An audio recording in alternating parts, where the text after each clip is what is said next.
High বন্ধুরা, আমি পিয়ালি। আজ আমি চলে এসেছি পার্সে সর্ষের রেসিপি নিয়ে। চলো দেরি না করে স্টার্ট করা যাক রেসিপিটা। ফার্স্ট এখানে পার্সে মাছ নিয়ে নিয়েছি। তারপর এখানে কড়াই বসিয়ে দিয়ে আমি মাছগুলো আস্তে আস্তে ছেড়ে দেব। মাছ ভাজা হয়ে গেলে আমি তুলে নেব। তারপর এখানে লাগছে পোস্ত বাটা, পেঁয়াজ কুচি, টমেটো কুচি, কাঁচা লঙ্কা, আদা বাটা, রসুন বাটা। এবারে আমি কড়াইয়ে সর্ষের তেল দিয়ে পেঁয়াজ কুচিগুলো ভাজা ভাজা করে নেব। তারপরে এখানে ভাজাটা হয়ে গেলে তারপর চেরা কাঁচা লঙ্কা দিয়ে দেব। চেরা কাঁচা লঙ্কা দিয়ে একটু পেঁয়াজগুলো লাল হওয়া পর্যন্ত ওয়েট করব। তারপর আমি টমেটো কুচি দিয়ে দেব।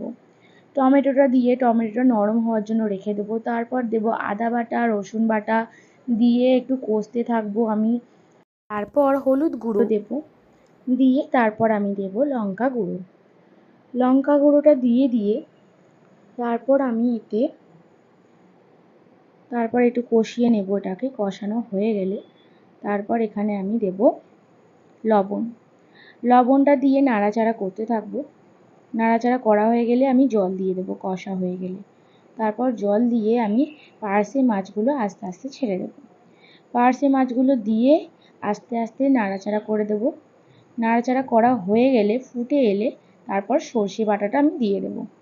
সর্ষে বাটাটা দিয়ে তারপর আমি বেশিক্ষণ ফোটাবো না, অল্প টকবক করে ফুটে গেলেই হয়ে যাবে। তারপর এতে আমি কাঁচা তেল দেব। কাঁচা আমি 1 চামচ টেবিল চামচ তেল দিয়ে দেবো। দিলেই আমার রেডি হয়ে যাবে পার্সে সর্ষে। Thank you. আমার ভিডিওটা ভালো লাগলে লাইক, কমেন্ট আর সাবস্ক্রাইব করতে একদম ভুলবেন না। তোমরা কে কোথা থেকে দেখছো আমাকে কমেন্ট করে অবশ্যই বলো।